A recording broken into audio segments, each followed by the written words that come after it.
10 Ikrar Kaum Muda GSJA. 1. Maju dalam pengetahuan tentang perkataan Allah. 2. Berusaha untuk bertambah kuat dalam sembahyang. 3. Mencapai suatu kehidupan rohani yang lebih tinggi. 4. Mempertahankan derajat kekristenan dalam kehidupan. 5. Bersaksi dari hal Kristus dengan ucapan dan perbuatan. 6. Sudi membawa kabar Injil dalam golongan-golongan lain. 7. Membangunkan perhatian untuk memenangkan jiwa-jiwa bagi Kristus di negeri sendiri atau pulau-pulau lain. 8. Tetap setia dan mengenal kewajiban dalam gereja.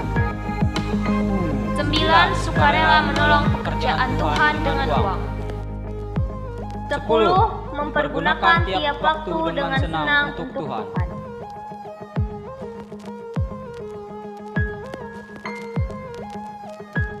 Shalom. Shalom. Puji Tuhan, pada kesempatan ini kita bisa bersama-sama merayakan Hari Nasional Pemuda GSJA, dan kesempatan pagi ini kita boleh merayakannya bersama, suatu kemurahan dari Tuhan. Kami dari Departemen Pemuda Daerah Kalteng 2 mengucapkan selamat merayakan Hari Nasional Pemuda. Selamat bagi para petugas, semua yang mendukung kegiatan ini, Tuhan memberkati. Kita tetap maju dalam Tuhan. Tema kita terambil dari Yohanes pasal 15 ayat 8, yaitu Extreme Impact, berdampak besar. GSJA 1, Extreme Impact. Tuhan Yesus berkati.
hari ini Tuhan begitu baik atas kehidupan kita. Kita menaikkan sembah pujian kita di hadapan Tuhan, sebab Dia Allah yang ajaib, Dia Allah agung. Mari kita sama-sama akan menaikkan pujian kita di hadapan Tuhan. Haleluya Yesus.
Stop.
Terima kasih Tuhan, pada saat malam hari ini kami menyerahkan ibadah kami hanya ke dalam tangan kasih-Mu Tuhan. Bila Engkau bekerja dan berkaya dalam setiap pujian penyembahan kami, hanya dalam nama Tuhan Yesus Kristus kami berdoa dan ucap syukur Tuhan.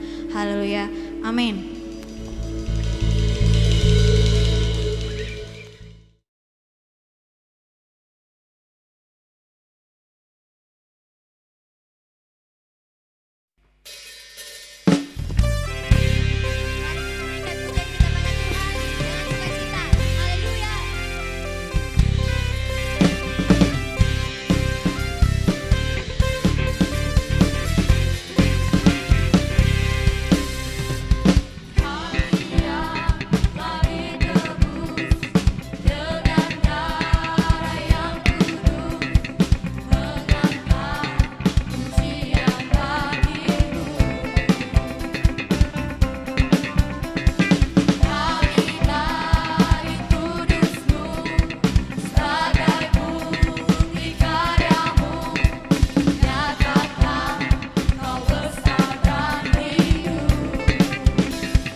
setiap hari ya Bapa.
Salam saudara yang kasih dalam nama Tuhan Yesus Kristus, puji nama Tuhan, kita bersyukur karena Tuhan berikan waktu untuk kita belajar firman Tuhan bersama-sama.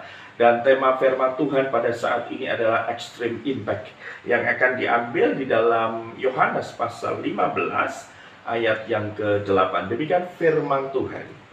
Dalam hal inilah Bapakku dipermuliakan, yaitu jika kamu berbuah banyak dan dengan demikian kamu adalah murid-muridku. Berbicara tentang buah, khususnya adalah buah anggur, pasti kita pernah merasakan atau mencicipi manisnya buah anggur, ya, dari berbagai macam buah anggur jenisnya, warnanya, tetapi yang jelas rasanya sangat membuat kita merasakan suatu kesegaran yang luar biasa. Itulah buah anggur, buah yang manis, buah yang bermanfaat untuk kesehatan kita semuanya. Lalu bagaimana dengan kehidupan kita, saudara semuanya? Apakah, pertanyaannya adalah, apakah kehidupan kita sudah berbuah? Nah, nanti kita akan bahas bersama-sama dalam firman Tuhan pada saat ini. Ada dua hal yang kita akan bahas bersama-sama, khususnya dari Yohanes pasal 15 ayat 1 sampai 8. Memang tadi saya baca hanya ayat 8, tetapi saudara semuanya bisa membaca satu perikop ini secara lengkap, ayat 1 sampai 8. Ada dua hal yang akan kita pelajari. Hal yang pertama adalah identitas dan tugas Yesus. Sekali lagi, hal pertama adalah identitas dan tugas Yesus. Identitas Yesus dalam konteks ayat ini adalah pokok anggur. Sekali lagi, Yesus adalah pokok anggur. Apa tugasnya Yesus sebagai pokok anggur ini? Tentu sebagai pokok anggur, sebagai inti dari pohon anggur itu, dia akan mengaliri. Jadi tugas Yesus adalah mengaliri dan memberi nutrisi kepada ranting-ranting itu. Artinya ranting-ranting ini akan bertumbuh, akan berbuah ketika mendapat nutrisi dari pokok anggur itu. Ya, jadi tugas Yesus adalah mengaliri nutrisi kepada ranting-ranting. Sedangkan kita adalah ranting-ranting. Artinya apa? Yesus akan memberikan kekuatan, Yesus akan memberikan power, Yesus akan memberikan hikmat buat kita untuk kita bisa bertumbuh di dalam Tuhan, untuk kita bisa bertahan, survive, untuk menjalani kehidupan yang sesuai dengan firman Tuhan. Itu tugas Yesus. Lalu tugas berikutnya adalah memelihara kehidupan ranting ini supaya tidak layu, supaya tidak kering, supaya tidak mati. Maka Yesus memberikan pemeliharaan yang luar biasa. Yesus juga memelihara kita semuanya sebagai orang-orang muda. Dia memberikan semangat, dia memberikan kekuatan, dia memberikan sukacita, dia memberikan bakat, talenta, karunia untuk kita menjalani kehidupan yang luar biasa. Dan tugas Yesus yang ketiga adalah membersihkan ranting-ranting, membersihkan kita. Jadi hal-hal yang tidak baik itu dibersihkan, ya. Apa tujuannya pembersihan ini? Supaya ranting-ranting itu makin berbuah lebat, supaya kita sebagai ranting Tuhan itu makin berbuah lebat. Hidup kita dikuduskan, disucikan, hidup kita semakin menjalankan firman Tuhan dan kebenaran itu. Mungkin waktu pembersihan itu atau waktu potong dibersihkan itu merasa sakit, karena kita harus menyangkal keinginan ataupun kesukaan duniawi. Kita harus menyangkal kesenangan diri sendiri dan kita menundukkan diri kita pada kehendak Tuhan. Tapi efeknya pasti akan memberikan dampak yang luar biasa. Itu poin yang pertama, yaitu identitas Yesus dan tugas Yesus. Itu tadi poin yang pertama atau hal yang pertama, identitas Yesus dan tugasnya. Nah sekarang mari kita belajar bersama-sama dari firman Tuhan ini, Yohanes 15 ayat 1 sampai 8. Hal yang kedua adalah identitas dan tugas orang percaya. Identitas dan tugas kita sebagai orang-orang muda di dalam Yesus Kristus. Identitas kita pada apa, saudara? Identitas kita adalah ranting-ranting. Ingat, ranting tadi harus melekat di dalam pokok anggur. Sehingga melekat ini berarti dekat dengan Yesus. Apa tugas kita sebagai ranting-ranting dari Tuhan? Yang pertama adalah kita harus tinggal di dalam pokok anggur itu, tinggal di dalam Yesus Kristus. Ya, tinggal melekat di dalam Yesus Kristus. Apa artinya melekat? Melekat itu yang pertama adalah orang atau kita sebagai orang muda, sebagai ranting-rantingnya Tuhan, harus punya kerinduan belajar firman Tuhan. Firman Tuhan ini akan memberikan kekuatan bagi kita. Pelajari firman Tuhan. Hidupi firman Tuhan setiap hari. Baca, renungkan, lakukan, bagikan kepada yang lain. Karena firman Tuhan akan menjadi penuntun dalam kehidupan kita. Lalu, apa yang dimaksud melekat ini atau tinggal di dalam Kristus yang lain? Yaitu adalah memiliki hubungan yang intim dengan Tuhan. Persekutuan dengan Tuhan. Bagaimana kita memiliki kehidupan yang intim dengan Tuhan? Ya, bergaul dengan Tuhan setiap hari. Saudara harus selain belajar firman Tuhan, saudara harus berkomunikasi dengan Tuhan. Layaknya seorang anak dengan Bapa. Jadi harus berkomunikasi melalui pujian, melalui doa, dan lain sebagainya. Lalu yang tugas berikutnya adalah selain tinggal atau melekat di dalam Kristus, yang kedua tugas kita sebagai ranting adalah taat. Jadi semua aktivitas kehidupan ini harus dilandasi dengan ketaatan kepada Yesus sebagai pokok anggur. Ketaatan untuk melakukan kehendaknya. Ketaatan untuk menjalankan setiap apa yang menjadi kebenaran-kebenaran firman Tuhan. Ya. Jadi kita harus taat. Dibutuhkan satu ketaatan yang luar biasa. Di tengah situasi di dalam dunia banyak orang memberontak, banyak orang tidak mau diatur, banyak orang seenaknya hidup dengan kekuatannya sendiri. Tapi hari ini kita harus belajar taat. Kalau tidak taat, maka kita tidak akan berbuat. Kita akan mati, kita akan layu, dan kita tidak akan berdampak. Apalagi extreme impact, nggak mungkin. Karena kita tidak taat. Tetapi sebaliknya, kalau kita sebagai ranting Tuhan itu taat, apa akibatnya? Maka kita bisa lihat di dalam ayat-ayat dari ayat 1 sampai 8 itu. Akibatnya adalah Dia di dalam kita. Yesus di dalam kita. Ya, Yesus di dalam kita. Kalau Yesus di dalam kita, berarti Dia mengendalikan hidup kita, memimpin hidup kita, menuntun hidup kita. Kalau Tuhan menuntun hidup kita, pasti tidak akan dibawa ke jalan yang sesat, tidak akan dibawa ke jalan yang salah, justru akan dibawa ke jalan kebenaran, karena Yesus adalah kebenaran bagi kita. Lalu akibat berikutnya adalah kita akan berbuah banyak. Berbuah banyak itu bagaimana? Ya tentu sesuai dengan apa yang Tuhan berikan bagi kita.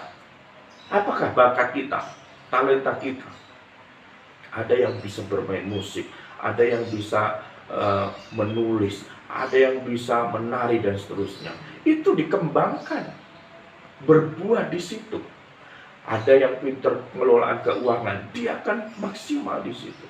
Berbuah, baik kita sebagai mahasiswa, maka kita akan berbuah di kampus. Kita sebagai pekerja, bagi pemuda yang sudah bekerja, kita akan menjadi pegawai ataupun pekerja teladan di kantor kita. Karena kita disiplin, karena kita menghasilkan sesuatu untuk kemajuan perusahaan yang kita kerja di situ. Kita sebagai siswa, maka kita akan berprestasi di sekolah dan menjadi siswa teladan bagi yang lain. Kemudian akibat yang berikutnya adalah doa kita dijawab. Apa yang kita minta, apa yang kita pergumulkan di hadapan Tuhan, Tuhan akan menjawab. Tuhan akan menolong, Tuhan akan mengabulkan, sehingga hidup kita menjadi sukacita. Ada sesuatu yang kita doakan, kita pergumulkan, dan Tuhan menjawab, Tuhan mengabulkan, pasti kan ada sukacita. Apa yang sedang saudara hari ini pergumulkan? Apa yang sedang saudara doakan? Mari, ingat, tetap tinggal di dalam Dia, melekat di dalam Dia, taat kepada Dia. Dia akan mengabulkan segala doa kita. Itu hal yang kedua dan hal yang terakhir pastinya. Nah, menjelang akhir dari khotbah saat ini, saudara-saudara semuanya, tantangan yang harus kita lakukan, ajakan yang harus kita lakukan adalah kita harus berdampak, punya impact atau punya impact, punya manfaat bagi lingkungan sekitar kita.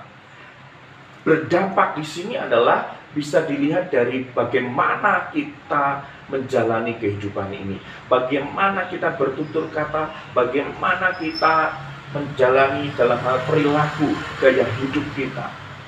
Ambil contoh, bagaimana kita bermedia sosial. Orang muda kan suka bermedia sosial, entah itu punya Facebook, Instagram, ataupun juga Twitter dan lain sebagainya, atau saudara yang ada jadi YouTuber. Ya. Apa yang kita isi, konten-konten apa yang kita tulis atau kita upload ya di dalam media sosial. Karena itu akan memperlihatkan atau mencerminkan kehidupan kita. Ketika di Facebook atau di Instagram, Anda ngisi apa di situ? Konten-konten yang membangun atau yang merusak. Nah itu, postingan itu mencerminkan pribadi dari orang yang punya akun itu. Nah tentu kita bisa share tentang firman Allah, kita bisa share tentang kesaksian, kita bisa share tentang pengalaman bersama Tuhan, berbagi kepada orang lain melalui media sosial. Banyak cara, melalui video, melalui lagu, melalui tulisan, gambar, dan foto, dan lain sebagainya. Jadi tidak sekedar hanya untuk narsis foto-foto gitu, tetapi ada meaningnya, ada nilainya yang kita berikan kepada orang lain. Jadi bijaklah bermedia sosial. Apalagi ini sekarang era online, ibadah banyak online seperti itu. Dan media sosial semakin banyak dipakai. Lalu hal yang lain sebagainya di dalam kampus bagi saudara yang kuliah atau di dalam sekolah. Maka ketika kita ingin punya impact, sekolah dengan sungguh-sungguh, belajar sebagai mahasiswa, kuliah dengan sungguh-sungguh, usahakan tepat waktu, berprestasi, unggul daripada yang lain. Bukan untuk pamer, tetapi untuk menunjukkan bahwa kita adalah orang-orang yang berbuah. Dan bukan untuk kesombongan, justru untuk mempermuliakan nama Tuhan.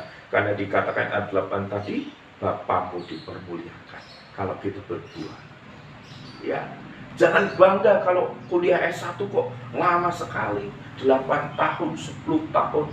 Itu kuliah apa kredit rumah kok lama sekali. S1 kan 4 tahun, 5 tahun paling enggak. Ya. Jangan berlama-lama. Bagaimana nilaimu? Bagaimana praktekmu di kampus?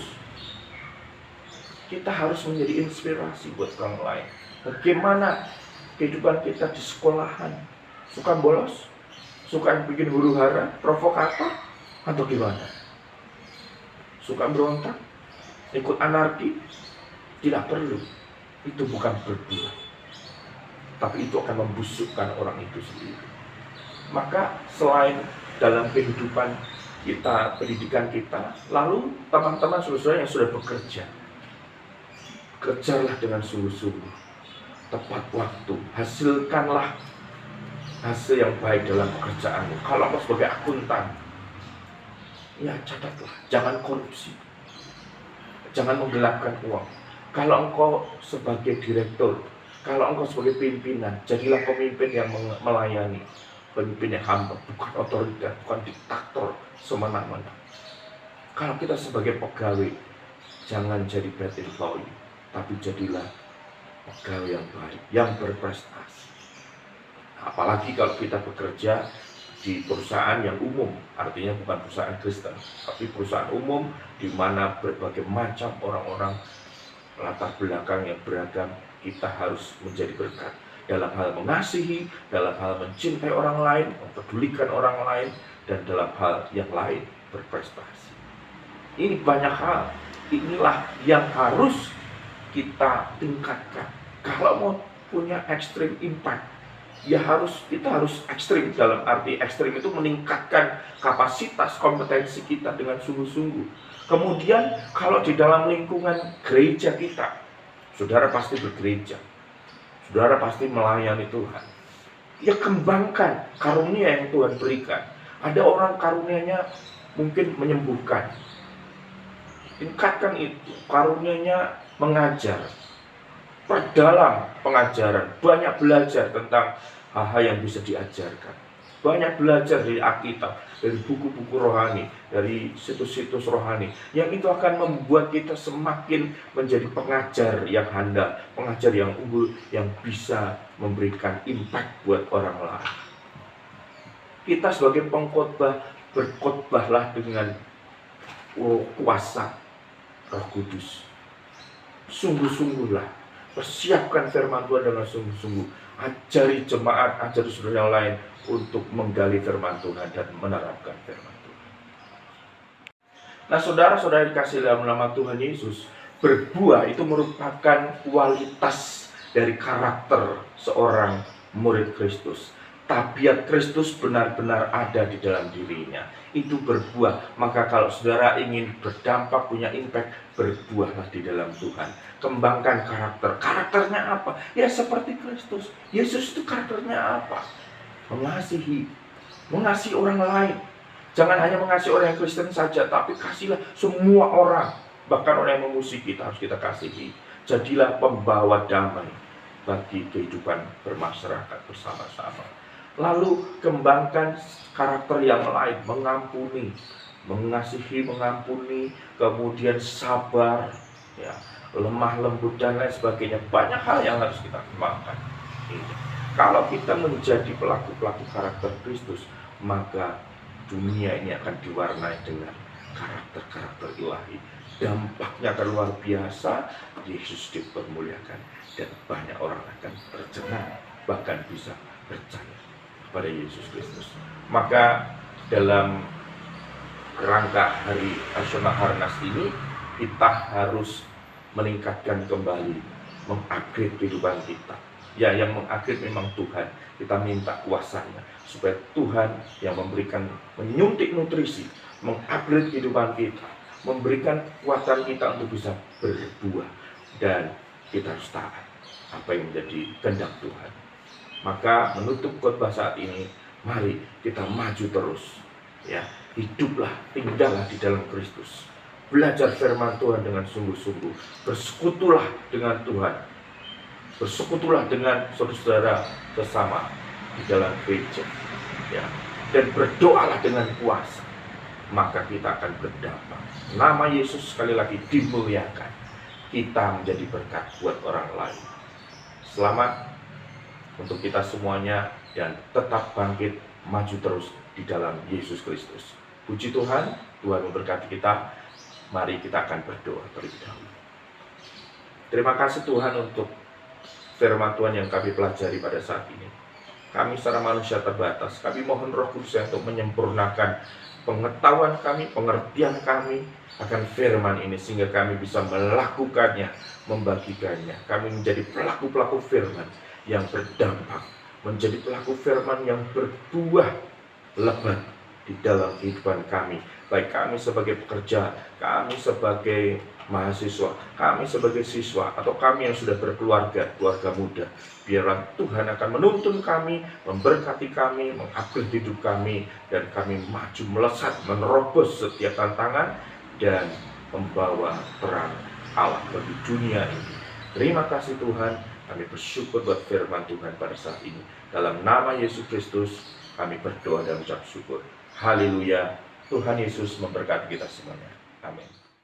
Kami dari pengurus kaum muda, Departemen Kaum Muda Daerah mengucapkan terima kasih untuk firman Tuhan yang disampaikan oleh Dr. Irawan Budi SMTH.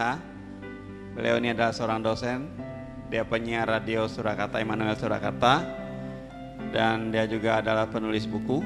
Terima kasih untuk kesempatan boleh berbagi kepada kami dari Kalimantan Tengah 2. Kita akan bersyukur dan berdoa untuk firman Tuhan dan berdoa untuk hamba-Nya. Tuhan Yesus, kami bersyukur pada pagi hari ini.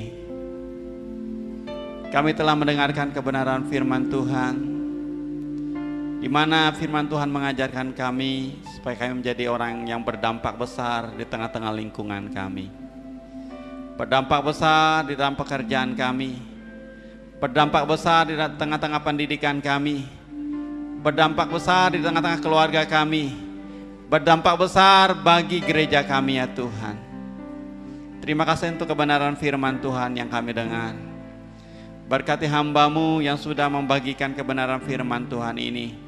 Biar kiranya Kau memberkati semua yang dikerjakan, yang diupayakan, dibuat Tuhan berhasil. Berkati keluarganya, berkati anak dan istrinya ya Tuhan. Terima kasih Tuhan, kami bersyukur untuk kebenaran firman Tuhan yang telah memberkati kami semuanya. Pagi ini kami juga berdoa untuk bangsa kami, Indonesia tercinta. Kami berdoa di dalam nama Tuhan Yesus, biarlah ada damai sejahtera untuk bangsa kami. Tuhan memberkati dan melawat bangsa kami, sehingga bangsa kami penuh dengan kemuliaan Tuhan. Para pemimpin bangsa kami, presiden, aparatur yang lainnya, kami menyerahkan mereka dalam pimpinan-Mu Tuhan. Semua yang mereka kerjakan, semua keputusan, kebijakan yang mereka ambil boleh bermanfaat bagi setiap lapisan masyarakat. Berkati Tuhan untuk Provinsi Kalimantan Tengah, berkati gubernur, berkati Tuhan legislatif, yudikatif dan eksekutif di kabupaten, di provinsi kami. Tuhan juga berkati Kabupaten Barito Timur, Bupati, Wakil Bupati, Tuhan berkati semua aparatur yang ada di bawahnya. Tuhan berkati. Berkati masyarakat yang ada di Barito Timur. Tuhan ada dalam perlindungan Tuhan. Wabah corona yang masih ada, berdoa kami percaya Tuhan memberkati setiap umat-Mu ya Tuhan. Terima kasih Tuhan, kami menyerahkan setiap kaum muda yang tergabung dalam hari nasional kaum muda. Ada dari gereja Mabirek, GSJ Agumpa dan GSJ Tam yang lain. Tuhan berkati kaum muda yang ada. Mereka yang terlibat dalam pelayanan, yang memberikan hati mereka, memberikan materi mereka untuk pelaksanaan itu, Tuhan juga berkati. Berkati program-program gereja yang ada. Berkati seluruh kaum muda yang ada di Kalimantan Tengah 2 ini, yang sudah dan yang akan melaksanakan Hari Nasional Kaum Muda. Tuhan berkati. Terima kasih Tuhan, ini doa kami. Menyerahkan setiap kaum muda yang ada di Indonesia yang sedang merayakan Hari Nasional Kaum Muda. Tuhan juga berkati. Terima kasih Tuhan, ini doa dan pengharapan kami. Kami mau pulang dan kami mau terima berkat daripada Tuhan. Mari kita pulang, terima, bawa berkat dari Allah Bapa. Pertolongan, perlindungan daripada Tuhan Yesus, penghiburan dalam Allah Roh Kudus ada atas hidup kita. Mulai hari ini sampai Maranatha, Tuhan Yesus datang kedua kalinya. Yang diberkati dan percaya katakan, amin. Tuhan Yesus berkati. Haleluya.